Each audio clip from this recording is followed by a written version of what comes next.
Caring too much can break you. Empathy is beautiful. It's what makes us human. But when you give until you're empty, when you understand everyone except yourself, empathy can quietly turn into self. Tonight, we're going to explore the dark side of empathy. Why good people burn out, why being kind sometimes hurts the most, and how to protect your heart without losing it. Empathy isn't just feeling what others feel. On a biological level, it's your brain's mirror system firing up, with neurons reflecting another person's pain as if it were your own. But here's the hidden cost. Your nervous system doesn't know it's not your pain. Every time you absorb someone else's emotion, your body releases the same stress chemicals, like adrenaline and cortisol. If you do this often enough, your body starts to believe that life is just one endless emergency. You might be the friend everyone calls first. A breakup, a crisis, a midnight panic attack. You listen, you soothe, you advise. They feel better, and you feel worse. This is the empathy trap. Each rescue gives you a quick sense of meaning, this illusion of importance. But underneath it all, fatigue, resentment, and a deep-seated guilt for feeling both are building up. Psychology has a term for this: compassion fatigue. It's what nurses, therapists, and caretakers often experience. But it's also what quiet, sensitive hearts feel every single day. The signs are there if you look for them. You can't watch the news without crying. You feel intensely guilty for saying no. Your own energy completely depends on whether the people around you are happy. Empaths often vibrate at a frequency that chaos can hear. Because empathy reads pain like Wi-Fi, people who are in pain will naturally find you. In psychology, this can lead to what's called codependency. It means your entire identity starts to form around fixing what's broken in others. You might find yourself dating people you think you can heal.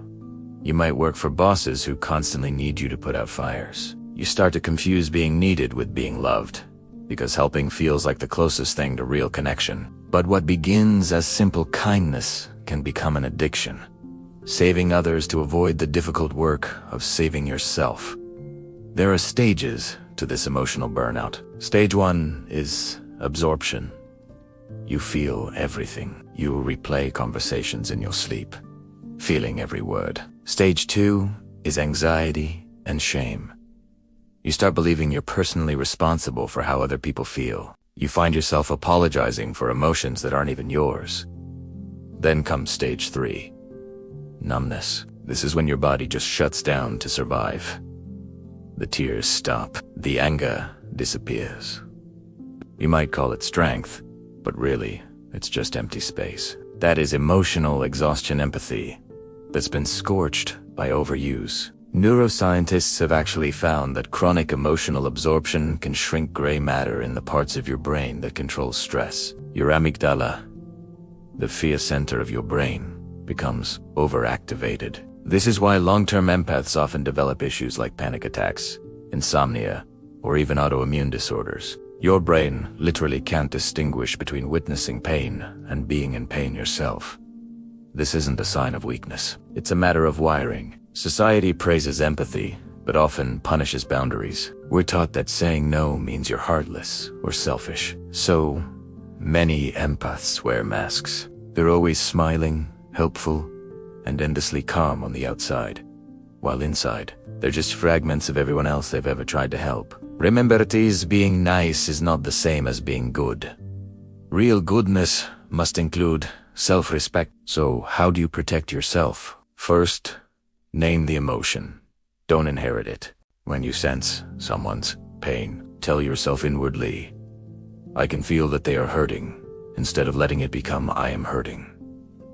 Second, build your boundaries before you break.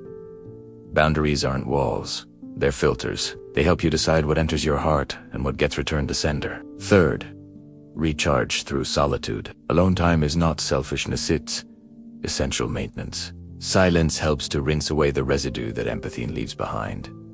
Fourth, remember reciprocity. Healthy empathy flows both ways. If someone in your life never asks how you feel, it might be time to stop auditioning for their affection. And finally, mind your body. Deep breathing, grounding exercises, and getting enough sleep can reset the nervous system that empathy so often puts into overdrive. Empathy is not your curse.